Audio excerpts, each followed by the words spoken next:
नमस्कार, मैं रवीश कुमार। ईरान और इसराइल की रिपोर्टिंग के दौरान क्या आपने नोटिस किया है कि अमेरिका के हथियारों का किस तरह से महिमा मंडन किया जाता है और ईरान के हथियारों का किस तरह से हो रहा है। अचानक से B-2 स्पिरिट स्टेल्थ बॉम्बर विमान की बात होने लग जाती है और इसका महिमा मंडन अमेरिकी मीडिया में इस तरह से होता है कि B-2 अब उड़ने वाला है, अब उड़ चुका है, यहां पहुंच गया है, अब ईरान की खैर नहीं। B-2 स्टेल्थ ये कर देगा, वो कर देगा। हम B-2 की क्षमता पर ना तो संदेह कर रहे हैं, ना हमारी कोई योग्यता है। हमारी चिंता एक घातक बम वर्षक के महिमा मंडन को लेकर है। ईरान की तीनों न्यूक्लियर साइट पर हमले के बाद B-2 का बखान और ज्यादा होने लगा है। बताया जाने लगा कि B-2A स्पिरिट 37 घंटे तक लगातार उड़ता रहा। बीच हवा में कई बार ईंधन भरना पड़ा। कहीं यह भी छपा मिला कि अमेरिका ने ऐसे 6 B-2A बॉम्बर भेजे। CNN ने दावा किया है कि इन 6 विमानों से 12 बम गिराए गए हैं। इन्हें बंकर बस्टर बम कहा जाता है। अमेरिकी मीडिया में इस बॉम्बर को नायक की तरह पेश किया जा रहा है, लेकिन ईरान के लिए खलनायक भी हो सकता है। न्यूयॉर्क टाइम्स ने तो लिखा है कि फोर्डो परमाणु साइट पर B-2 स्टेल्थ ने 13,000 किलोग्राम 12 बम गिराए हैं और नतांज इस्फहान की परमाणु साइट पर टॉम हॉक क्रूज मिसाइलें दागी गई हैं।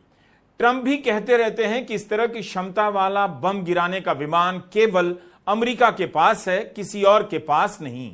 अब एक सवाल का जवाब दीजिए। 13 जून को इसराइल ने ईरान पर हमला किया। तब से लेकर 22 जून तक आपने इसराइल के अभेद्य, अचूक और अतुलनीय हथियारों के बारे में कुछ सुना, कुछ नया देखा कि इसराइल ने अपने इन हथियारों से दुनिया को चौंका दिया है, ईरान को हतप्रभ कर दिया है। अगर सैनिक तकनीक के मामले में इसराइल इतना ही संपन्न और विकसित देश है, तो फिर ईरान के परमाणु ठिकानों को क्यों नहीं नष्ट कर सका? हमला तो उसने भी किया, जैसा कि इसराइल ही दावा कर रहा है। क्यों इसराइल को B-2 बंकर बस्टर के लिए अमेरिका का इंतजार करना पड़ा? इसराइल का भूत खड़ा किया जाता है कि उसके पास ये टेक्नोलॉजी है, वो टेक्नोलॉजी है। इसराइल की इसी सैन्य क्षमता को लेकर कितने किस्से गढ़े गए हैं। मिथक भी उसी के नाम पर उससे दोस्ती के बहाने बनाए जाते हैं। उसकी नाइंसाफियों को नजरअंदाज किया जाता है और पीछे से धोखे से मारने की क्षमता उसकी जरूर है। पेजर में धमाका कर देगा। लेकिन इस जंग में वो अपने किस हथियार का प्रदर्शन कर सका है?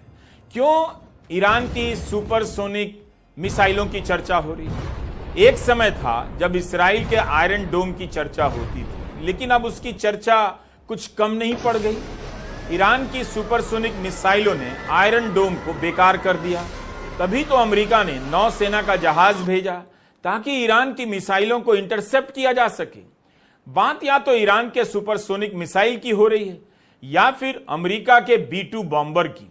हम आज बात करना चाहते हैं कि कैसे युद्ध के समय पश्चिम का मीडिया अमेरिका के हथियारों को अभेद्य बताता है, उनका गुणगान करता है और सैनिक हथियारों के बाजार में उन्हें अतुलनीय बना देता है। Stealth, game changer, invisible, strike anywhere any time, unmatched, cutting edge, revolutionary, precision, decisive, deterrent, global reach, iconic, majestic, lethal, Phantom, formidable, ये सब कुछ विशेषण हैं जो अमेरिका के एक बॉम्बर विमान B-2 स्टेल्थ बॉम्बर के लिए इस्तेमाल किए जाते हैं। ये सारे विशेषण इस बम वर्षक की क्षमता को उभारते हैं, बताते हैं कि ये रेडार को चकमा दे सकता है, बीच मैदान में रणनीति बदल सकता है, इसे देखते ही दुश्मन में घबराहट फैल जाती है, लंबी दूरी तक हमला करता है, सटीक हमला करता है और जमीन में गहरे दबे टारगेट पर हमला कर सकता है।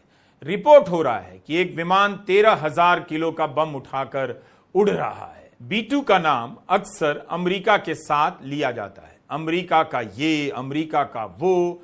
जनता भकुआ कर देखने लग जाती है कि ताकत ये होती है, सुपर पावर ऐसा होना चाहिए। 2-3 दिनों से नोटिस कर रहा था कि ट्विटर पर इस बम वर्षक की बहुत चर्चा चल रही है। इसकी बहुत सारी तस्वीरें भी अचानक तैरने लग गई। बहुत सारे लेख इसके ऊपर